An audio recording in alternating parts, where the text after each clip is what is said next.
Olá, muito bom dia! Aqui é o pastor José Carlos Carvalho, o eterno aprendiz do Supremo Mestre. Estamos juntos, como todos os dias, para mais um devocional matinal. Uma palavra que vem diretamente do coração de Deus para o seu coração. E antes de iniciar, como eu faço sempre, eu peço encarecidamente que você acesse o nosso link. Vá lá no meu canal do YouTube, dê sua curtida. Preciso muito aí da sua curtida. É fundamental que você dê aí a sua curtida, certo? E além de curtir, é importante também que você veja se você é inscrito. Se não for, inscreva-se, ative o sininho para receber as nossas notificações. Se quiser fazer um comentário, será bem-vindo. Preciso também que você compartilhe com seus amigos e peça para que eles se inscrevam e compartilhem com outros. Como eu sempre digo, nosso objetivo é fazer com que essa palavra atinja o maior número de pessoas possíveis. E para que esse alcance seja necessário, preciso da sua ajuda. Queremos que a palavra de Deus venha em cada vida, todas as manhãs, trazendo orientação, reflexão, conforto, consolo, refrigério da parte de Deus. Nós estamos meditando na série Reflexões sobre Igreja. E hoje, na nossa nona parte, ainda usando o texto de Efésios, mais especificamente hoje a partir do versículo 25. Efésios capítulo 4, versículo 25 até 32. Efésios 4, 25 a 32. Diz o seguinte: Por isso, deixando a mentira, fale cada um a verdade com o seu próximo, porque somos membros uns dos outros. Irai-vos e não pequeis. Não se ponha o sol sobre a vossa ira, nem deis lugar ao diabo. Aquele que furtava, não furte mais. Antes, trabalhe fazendo com as próprias mãos o que é bom, para que tenha com que acudir ao necessitado.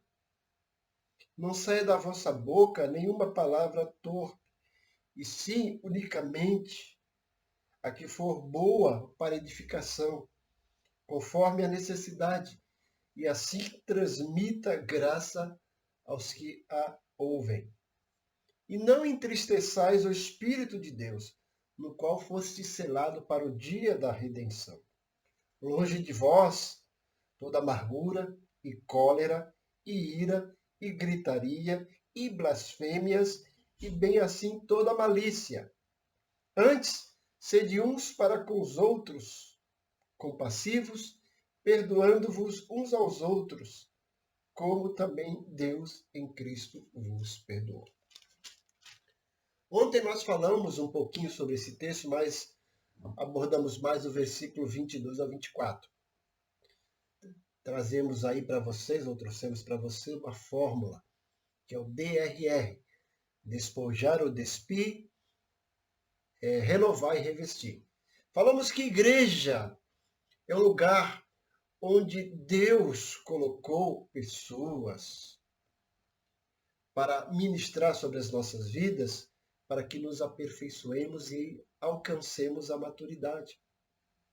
E essa maturidade é conseguida através dos nossos relacionamentos interpessoais, os nossos relacionamentos horizontais, que é a unidade que Paulo trata nos 16 versículos dessa epístola do capítulo 4, e o relacionamento vertical, eu com Deus, que é santidade. Então, nessa carta, no capítulo 4, os 16 primeiros versículos, Paulo trata sobre unidade e os últimos 16 versículos sobre santidade.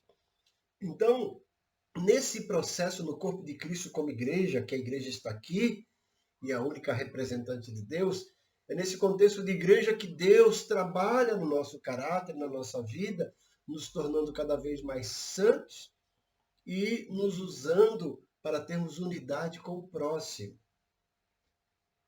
E é nesse processo que Deus vai trabalhando. E nós falamos ontem sobre essa questão de que quando a gente vem para Deus, a gente vem para a igreja, a gente vem com hábitos errôneos, com atitudes pecaminosas, e essas atitudes pecaminosas precisam ser abandonadas. Mas não basta só isso. Precisamos readquirir novos hábitos e atitudes benéficas. É aquele processo de despir, renovar e revestir. E agora aqui, a partir do versículo 25, Paulo vai mostrar algumas atitudes que nós, como servos de Deus, como pessoas que estamos lutando para sermos maduros, tendo como padrão Jesus, algumas atitudes precisam ser abandonadas e substituídas por outras atitudes.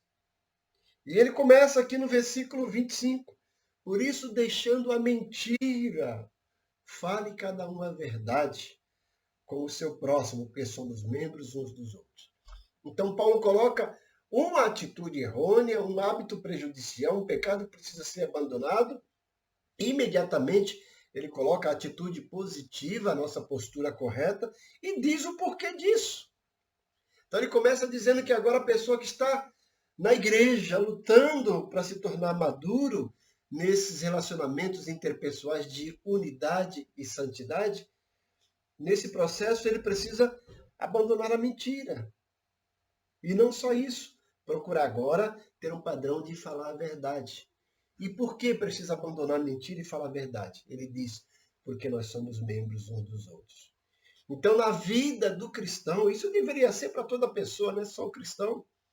Porque ninguém gostaria de viver com uma pessoa mentirosa. Pergunto eu para você, você gostaria de viver com uma pessoa que só está mentindo?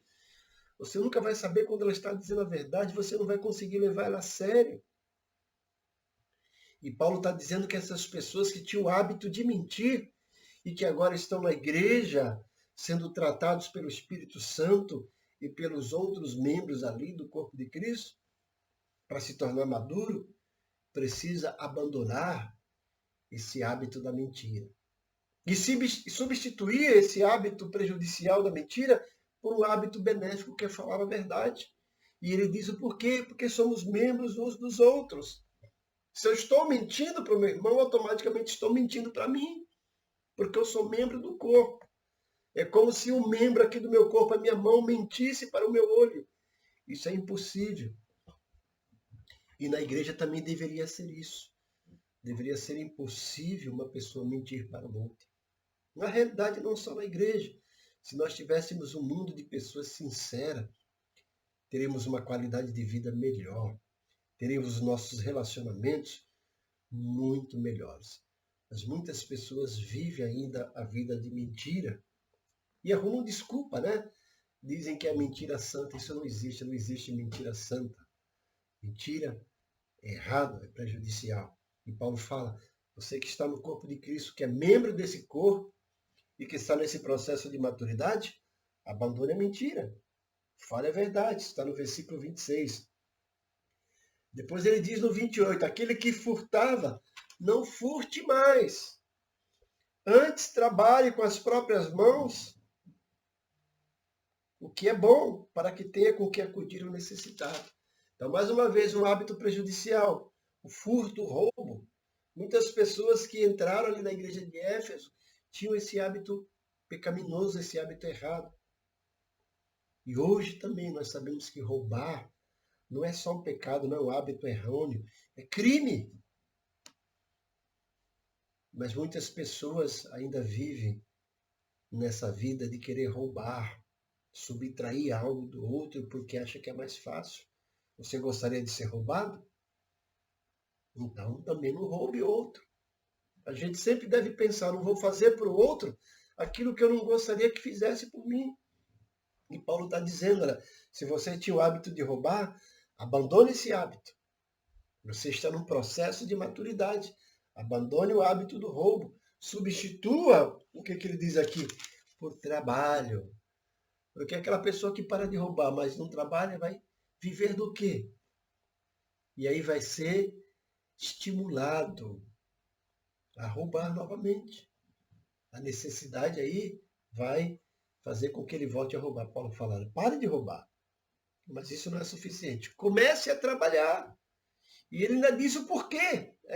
Porque além de você propiciar as suas necessidades, provisão para você, você também vai poder ajudar os outros. Paulo fala, olha, trabalhe com as próprias mãos, o que é bom, para que tenha com que acudir ao necessitado.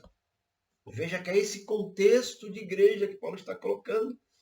Quando você para de roubar, começa a trabalhar, você vai atender às suas necessidades pessoais e vai ter condições de ajudar os outros, atender às necessidades, acudir os outros.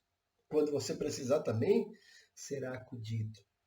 Então tem muito mais coisa aqui. Veja também o versículo 29, ele fala, não saia da vossa boca nenhuma palavra torpe. Algo para se abandonar. Palavra torpe, de baixo calão, né? Palavrões. A ideia aqui é de algo podre, algo que venha prejudicar os outros. Né? Quantas pessoas usam a sua boca para ferir os outros? Palavras ásperas, palavras que machucam, que ferem. Paulo fala, abandone isso. Mas isso não é só necessário. Ele fala, substitua por quê? Olha, fale unicamente aquilo que for para edificação. Aí o ato benéfico. E ele vai dizer por quê. Por quê? Porque você vai edificar a si próprio e os outros, ó, e vai transmitir graça àqueles que ouvem, né? Como é bom a gente estar do lado de pessoas que trazem palavras que edificam, palavras que nos encorajam, pessoas do bem, que vão sempre nos levar e nos elevar para cima, vão nos encorajar, vão trazer conforto e consolo, diferente daquelas pessoas negativistas que só falam coisas que nos prejudicam, que nos magoam. Então tá aí algumas coisas que Paulo trata nesse texto e mostrando que igreja é lugar disso. Muitas pessoas ficam desiludidas com a igreja, achando que igreja é lugar de perfeição. Não é. Igreja é lugar de pessoas imperfeitas que estão nesse processo de alcançar a perfeição, nesse processo de alcançar a maturidade. É um trabalhar de Deus na vida dessas pessoas que entenderam que Deus quer o melhor para a gente, que entenderam que fazemos parte de um corpo. Estamos ali coletivamente para proporcionar o bem-estar uns dos outros. E nesse processo de maturidade, tem alguns hábitos prejudiciais que precisamos abandonar e substituir por alguns hábitos benéficos. E Paulo mostra o porquê. Então essa é a palavra de Deus para você nesse dia de hoje. Deixa eu orar para você. Pai bondoso, como eu tenho feito sempre, mais uma vez eu me dirijo a Ti nos méritos de Jesus, pedindo que Tu venhas através do Teu Santo Espírito abençoar os Teus servos que têm assistido esse devocional. Que eles possam entender esse processo de igreja, que é a Tua agência, que foi deixada por Ti aqui na terra, como a Tua representante, com a finalidade de mudar as pessoas, para que sejam aquilo que o Senhor gostaria ali na criação, seres perfeitos. Os abençoa, Deus. Entra também com providência na vida deles, supre as necessidades e concede a eles hoje um dia abençoado.